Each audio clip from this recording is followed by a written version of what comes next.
Sri Lanka.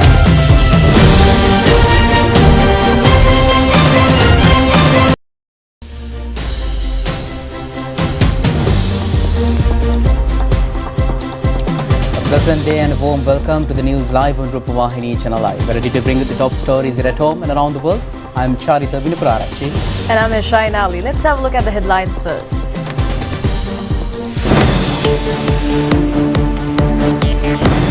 First IMF disbursement will be extended to Sri Lanka in the next 2 days.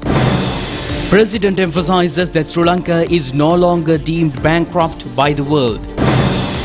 Economists and professionals express the importance of the IMF program to gain confidence internationally to revive the economy. Opposition leader requests to table the IMF agreement in Parliament. Somalia drought caused 43,000 deaths last year.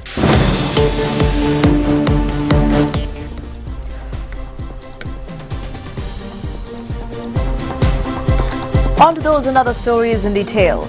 President Ranil Wickremesinghe says the extended credit facility approved by the Executive Board of the International Monetary Fund serves as an international assurance that Sri Lanka has the capacity to restructure its debt. Issuing a special statement, President said that therefore Sri Lanka is no longer deemed bankrupt by the world. President Ranil Wickremesinghe said that Sri Lanka is no longer deemed bankrupt by the world. The President said that the loan facility serves as an assurance from the international community that Sri Lanka has the capacity to restructure its debt and resume normal transactions. The President noted that the government is working to gradually lift import restrictions on essential goods, medicines and tourism-related goods as the foreign exchange situation improves. He expressed gratitude to all countries that supported the International Monetary Fund agreement as well as the heads of International Monetary Fund and the World Bank. President Wickremesinghe said that he expects to present a full statement on the matter in Parliament tomorrow, and the agreement with the International Monetary Fund will also be tabled in Parliament.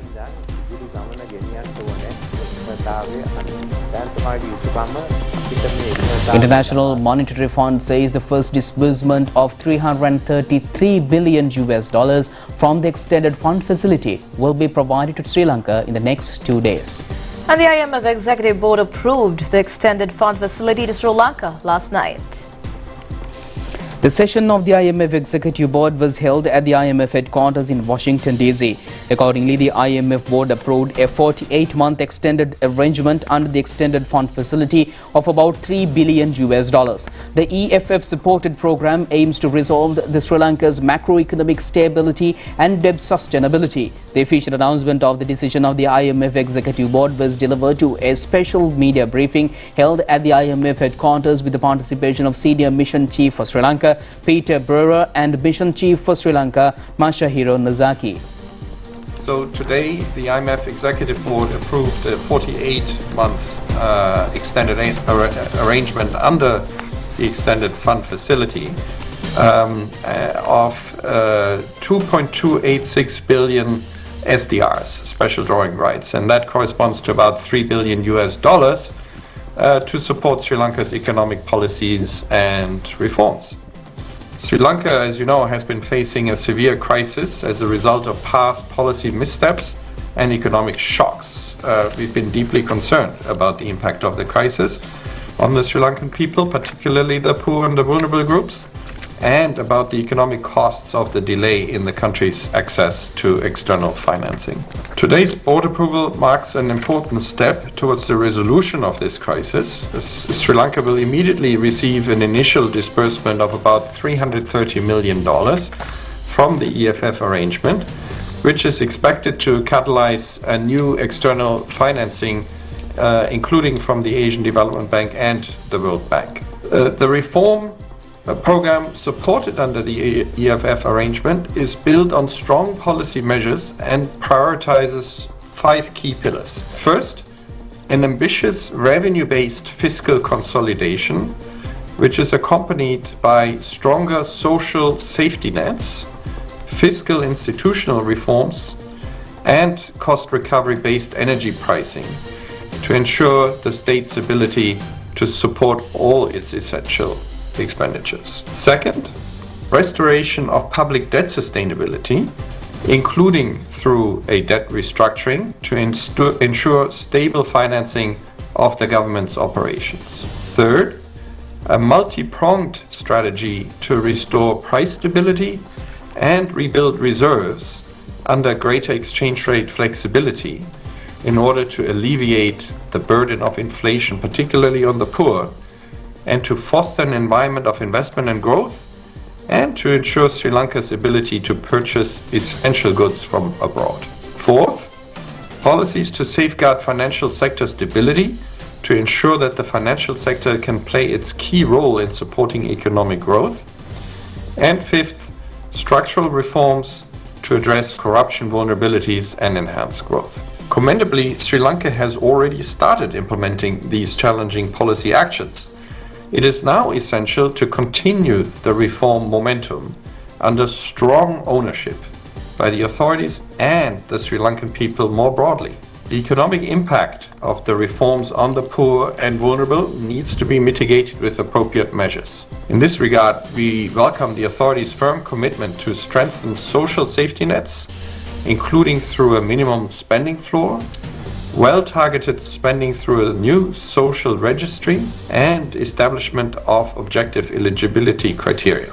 Tax reforms under the program are designed to be progressive, that is, ensuring greater contributions from higher income earners. Efforts to increase tax revenues should be pursued in a growth-friendly manner while protecting the poor and most vulnerable. Sri Lanka's public debt, at 128% of GDP as of end 2022, is unsustainable. The country is in arrears to all its external creditors. The IMF board approval of assistance to Sri Lanka required assurances from official bilateral creditors that they will provide debt relief and/or financing to restore debt sustainability consistent with the program, as well as an assessment that the authorities are making good faith efforts to reach a collaborative agreement with private creditors. And these requirements were met ahead of the board meeting. It is now important for the Sri Lankan authorities and creditors to closely coordinate and make swift progress towards a debt treatment that restores debt sustainability under the EFF-supported program. The President's recent open letter to official bilateral creditors includes commitments to transparency and comparability of treatment for all external creditors, which should help facilitate this process. IMF staff will continue to assist the authorities with creditor coordination in line with IMF's policies. Finally, we emphasize the importance of anti-corruption and governance reforms as a central pillar of the EFF-supported program. They're indispensable to ensure the hard-won gains from the reforms benefit the Sri Lankan people. The authorities have committed to fundamentally improve public financial management and strengthen the anti-corruption legal framework in line with the United Nations Convention Against Corruption. Sri Lanka will be the first country in Asia to undergo a governance diagnostic exercise by the IMF. We very much look forward to further engagement and collaboration with stakeholders and civil society organizations in this critical reform area. The IMF-supported program is an opportunity for all Sri Lankans to come together to work through this crisis, to restore economic stability and put the country on a sustainable growth path. The first tranche will be made available soon, in the next 2 days or so, and going forward, disbursements will be tied to reviews that take place every 6 months.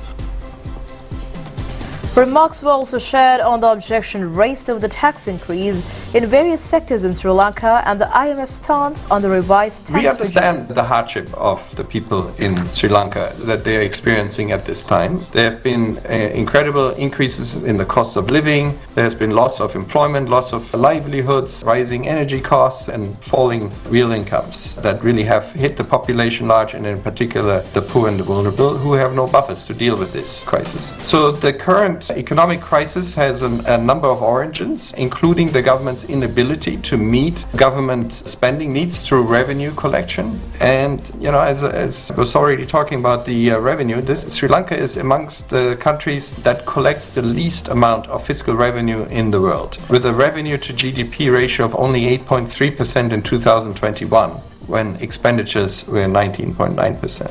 And as I mentioned, external creditors are not willing to provide to fill that gap. So tax reforms are badly needed to correct this imbalance. And only with appropriate tax receipts will the government be able to fund essential expenditures and to avoid further slashing critically important outlays. So these reforms will also help to regain the confidence of creditors so that in the future they will once again finance the gap between revenue and expenditure. The efforts to increase tax revenue should be pursued in a growth-friendly manner while protecting the poor and the most vulnerable. And it is important that those who can afford it make commensurate contributions to the financing of necessary government expenditures. The tax package the authorities have introduced include the new tax rate schedule, including the new tax rate schedule for personal income tax, helps to meet these objectives. And the tax rates proposed under the authorities program also in line with similar countries who are contributing to Sri Lanka's support package through the IMF. So it's important to remember that there are many countries out there who have income levels comparable or maybe less than Sri Lanka with much higher income tax rates. And so they are looking to Sri Lanka to implement appropriate reforms. The senior IMF Sri Lanka mission chief said that Sri Lanka has to present the debt restructuring strategy by the end of April. Sri Lanka, with the aid of their legal and financial advisors, now needs to present a debt restructuring strategy, and it has committed to do that by the end of April. And this strategy it would use to approach its creditors to negotiate restructuring consistent with these targets. Reaching these targets would mean that we would consider the debt sustainable. And the official bilateral creditors have given their assurances that they will negotiate a restructuring consistent with these terms. Sri Lanka has already engaged in discussions with their commercial creditors, and it should be noted that they have actually sent an unsolicited letter, at least a subgroup of them, that gives their assurances to do the same. So it will now be important to expedite this process to go forward. Remarks were also shared over the electoral process. Does not intervene in any country's electoral governance processes. And in the case of Sri Lanka, the question of election is a matter for Sri Lankan government and the Sri Lankan people. And there has been some speculation about our engagement and influence on elections, but I'd like to clarify that we, IMF, we have never recommended postponing local elections in Sri Lanka. Meanwhile, IMF Executive Board approval marks an important step towards the resolution of the crisis. The IMF has introduced many policy reforms in line with the extended fund facility. Accordingly, the EFF-supported program aims to restore Sri Lanka's macroeconomic stability and debt sustainability and strengthen governance and growth potential. According to the IMF, the program supported under the EFF arrangement is built on strong policy measures. One of the policy measures is a revenue-based fiscal consolidation accompanied by stronger social safety nets, fiscal institutional reforms and cost recovery-based energy pricing to ensure the state's ability to support all its essential expenditures. Also, the IMF emphasized on the restoration of public debt sustainability, including through a debt restructuring to ensure stable state financing. The reform policy focuses on a multi-pronged strategy to restore the stability and rebuild reserves under the greater exchange rate flexibility to alleviate the burden of inflation and foster investment and growth. The measures also emphasize on the policy to safeguard financial sector stability and structural reforms to address corruption vulnerabilities. The IMF commended Sri Lanka for implementing the challenging policy actions and pointed out the necessity to continue the reform momentum under strong ownership by the authorities and the Sri Lankan people. Accordingly, the IMF EFF program targets a primary budget surplus of 2.3% of GDP by 2025. Fiscal consolidation would be primarily revenue-based. The government revenue expected to grow to 15% of GDP by 2023 through taxes such as corporate and personal income taxes and wealth taxes. Government revenue enhancement would take place particularly through progressive tax measures. The IMF has also introduced many policy recommendations on expenditure management, social safety nets, state-owned enterprise and energy pricing, debt management, price stability and monetary policy, fiscal security stability, government and growth-enhancing structural reforms. In the meantime, economists have expressed their views over the extended fund facility program. They emphasize that the conditions pertaining to the program are positive for the economic growth of the country.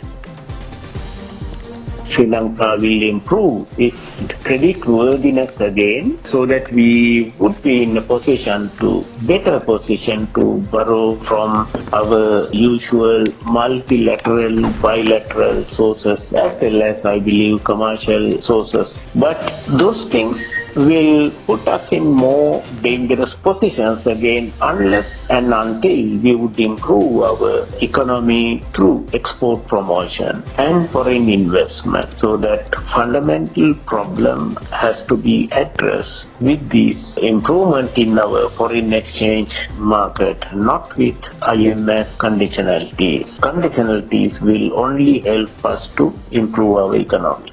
As a result of IMF loan, it is something like a green light to given about Sri Lanka to the rest of the world, so that now Sri Lanka is to get more international aid and assistance, especially from World Bank, Asian Development Bank, similarly from bilateral sources from Japan, India, China, like that. And this is a green light for the private sector as well. As a result of that, investors now will invest in Sri Lanka. Domestic investors, foreign investors will also consider to invest in Sri Lanka. Similarly, certain conditions attached to IMF loan package good for the country. Most of them we would have done before IMF impose the conditions, and also some other areas. More importantly, when you look at ordinary people, one of the conditions is to look after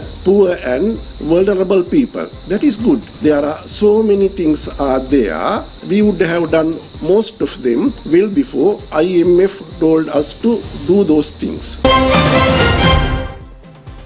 Professionals representing various sectors said that the IMF extended fund facility program will facilitate a positive business and investment climate which will contribute to the economic recovery.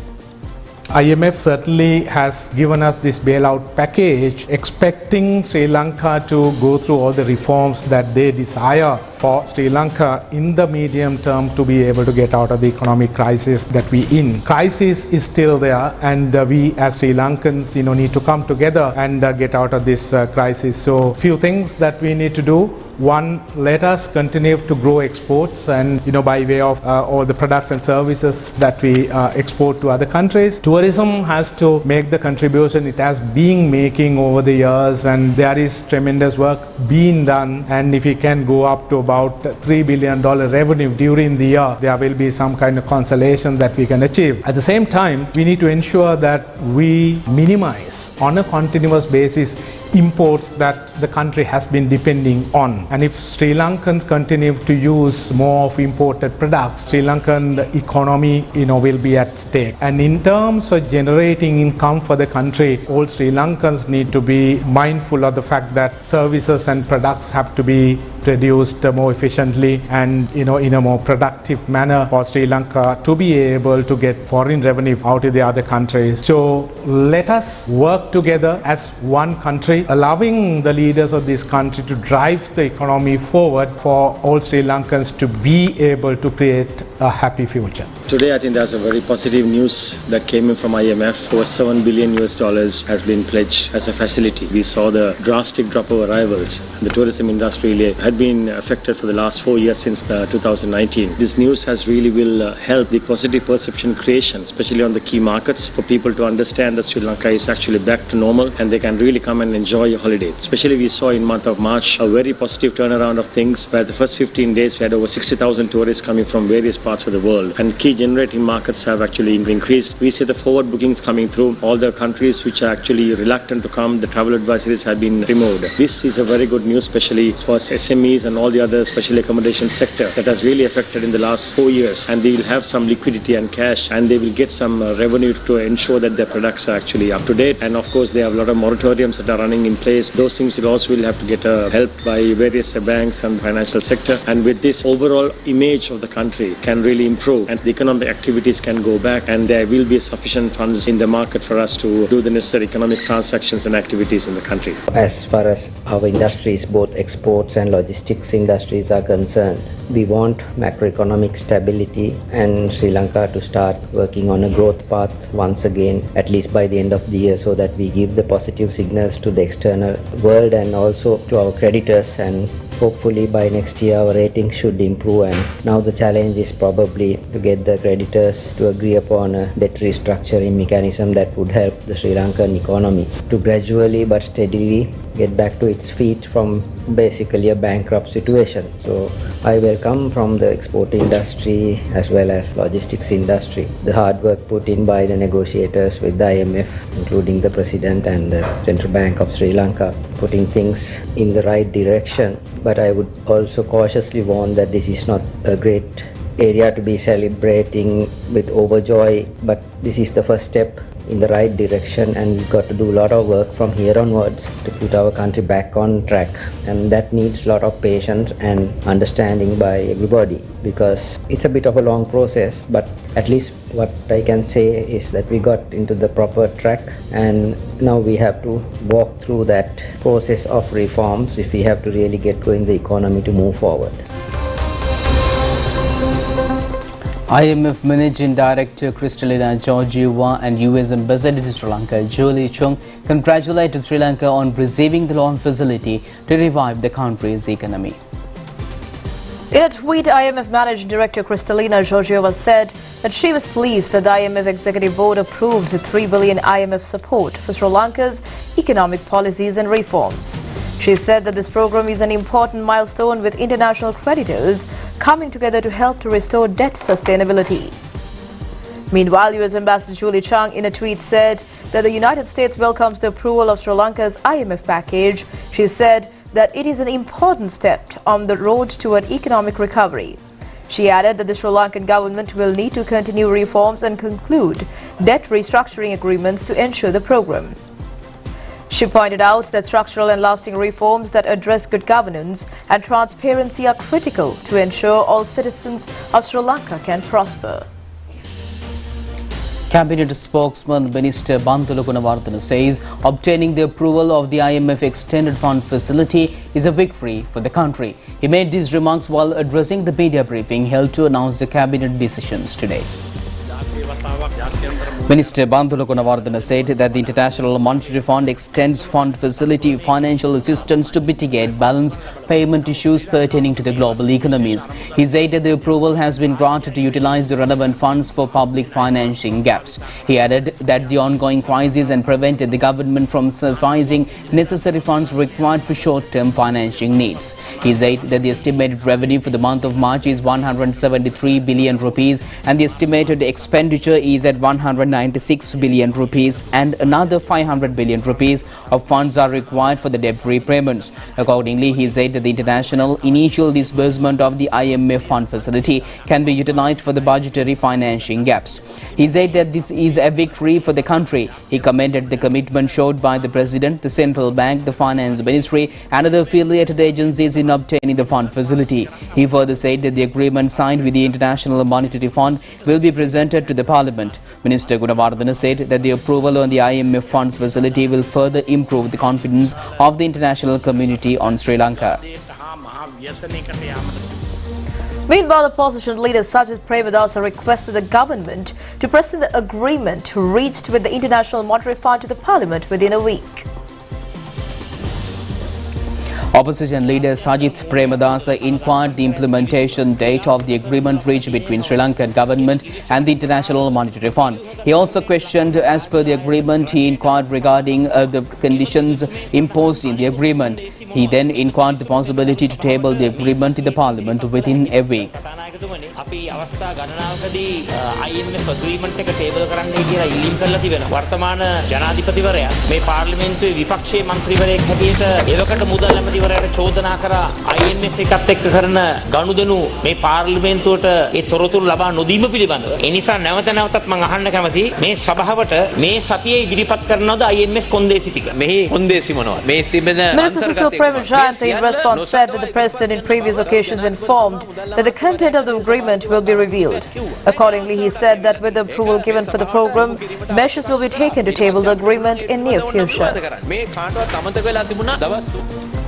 Foreign Minister Ali Sabri says the approval obtained for the IMF Extended Fund Facility Program is one of the significant diplomatic achievements of Sri Lanka. I'm really proud of our effort, but we have put as a country. It is amazing that we were able to muster the support of the Western countries, Paris Club, China, India, Middle Eastern countries, Pakistan, Hungary, Iran, all of them, all our creditors gave their support. So this is, I think, despite all the obstacles and all attempts to discredit Sri Lanka has over a period of time have built and cultivated massive kind of goodwill. So that has paid us rich dividend. I'm extremely happy and proud of our team and what we have done under His Excellency the President. We have managed to get this one. Actually, it's a great international and diplomatic achievement for our country. And meanwhile, the value of the US dollar further declined against the rupee. Financial market analysts have said that the IMF approval granted for a fund facility has directly influenced the rupee appreciation. The buying rate of the US dollar was recorded at 332.81 rupees yesterday. It was then declined to 320.27 rupees this morning. The foreign exchange rate further declined by the evening 316 rupees as per the central bank foreign exchange rate. The buying rate in certain commercial banks was reported as low as 314 rupees and the selling rate of the US dollar reduced from 349 rupees to 334 rupees. And meanwhile, the Gazette notification issued to conduct the Sri Lankan Law College examinations only in English was objected in the Parliament today. The decision taken by the Council of Legal Education to make English as a mandatory medium of examinations of the Sri Lanka Law College was voted against by the House today. Accordingly, 113 members of Parliament voted against the Sri Lanka Law College decision, whilst one member of Parliament voted in favour. Parliamentarian Chandima Veerakkodi voted in favour of the Gazette. The relevant Gazette was presented in the Parliament on March 10th. The Ministerial Consultative Committee on Justice, Prison Affairs and Constitutional Reforms also disagreed to the decision taken by the Council of Legal Education to make the mandatory medium of examination of the Sri Lanka Law College English. Prime Minister Dinesh Gunawardena says veteran lyricist Sunil Sarath Perera enriched the Helabasa and its meaning by blending the language with music. The Prime Minister made these remarks while taking part in a ceremony held today to launch the book Nimne, authored by Sunil Sarath Perera. The ceremony was held at the Anand Samarakon studio in Sri Lanka Broadcasting Corporation. Mahasangha and Ministers Bandulu Gunawardena received the first copies of the book at the event. Professor J.B. Disanayake, along with several other scholars, Chairman of Sri Lanka Rupavahini Corporation W.B. Ganegala and Chairman of the Sri Lanka Broadcasting Corporation Hudson Samarasinghe were present at this occasion. A decision has been reached to suspend the issuance of daily and permanent liquor license within the Maharagama Divisional Secretariat Division. The relevant decision was reached within the Maharagama Divisional Coordinating Committee convened recently. The Prime Minister issued the relevant instructions after considering the submissions made by the divisional officers. Stay tuned with international news after this break. මෙහෙම දිනන්න මෙහෙම වන්න Big Match Fun ක්‍රීමා කොත්තුමේ තියනකම් Attention all 16 to 30-year-old twins. Exciting news. Miss and Mr. Twin Sri Lanka 2023 is approaching. Don't miss your chance to compete for the crown. Closing dates for registrations 25th March 2023. First audition is on April 2nd at PMICH. Contact Sri Lanka Twins Organization via WhatsApp at 070-464-4640. Start preparing for your shot at becoming Miss or Mr. Twin Sri Lanka 2023.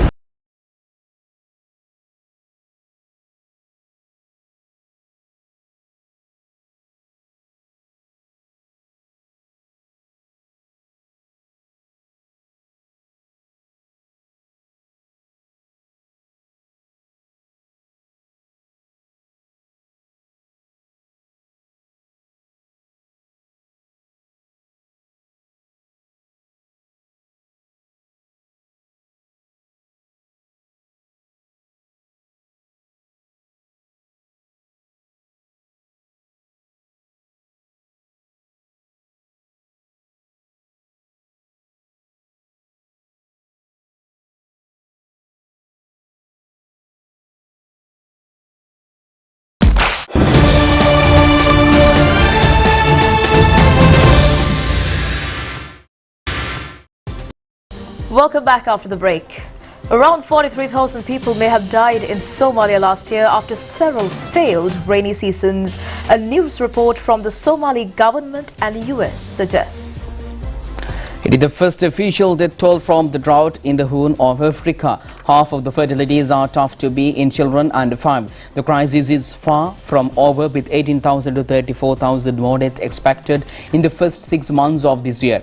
In 2011, a famine in Somalia killed over a quarter of a billion people. The United Nations has revealed that around $2.6 billion of financial assistance is required for its Somalia drought response plan this year. So far, less than 15% of this has been funded. The report released yesterday was commissioned by UNICEF and the other World Health Organization. Chinese leader Xi Jinping arrived at the Kremlin to discuss with Russian President Vladimir Putin on the peace proposal. President Xi entered the Kremlin on a red carpet and greeted by a military band and a delegation of senior Russian officials, including Putin, as both nations seek allies to counteract Western power. The Chinese leader's Moscow visit has been viewed as a boost for Putin. Two leaders would discuss proposals put forward by China to end more than a year of fighting in Ukraine, and that the talks were likely to end with Xi and Putin signing a raft of agreements. Xi earlier met with Prime Minister Mikhail Mushtin and hailed Russia and China as great neighboring powers. මෙහෙම දිනන්න මෙහෙම වන්න Big Match Fun ක්‍රීමා කොත්තුමේ තියනකම්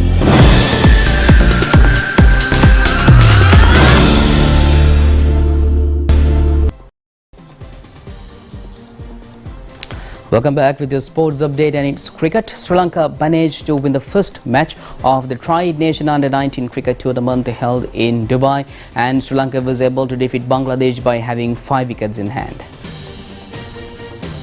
Batting first, Bangladesh scored 229 runs for the loss of 8 wickets in their innings.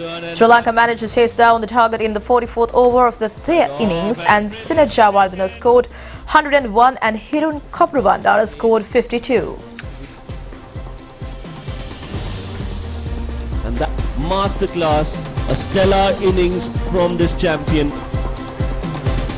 In a run chase, in a pressure game, the first of the tour. Sri Lankan spinner Vijayakanth has been given the opportunity to join the Rajasthan Royals of the Indian Premier League. The team management has stated that the bowler will be added into the squad as a net bowler. මෙහෙම දිනන්න මෙහෙම වන්න Big Match Fun ක්‍රීමා කොත්තුමේ තියනකම්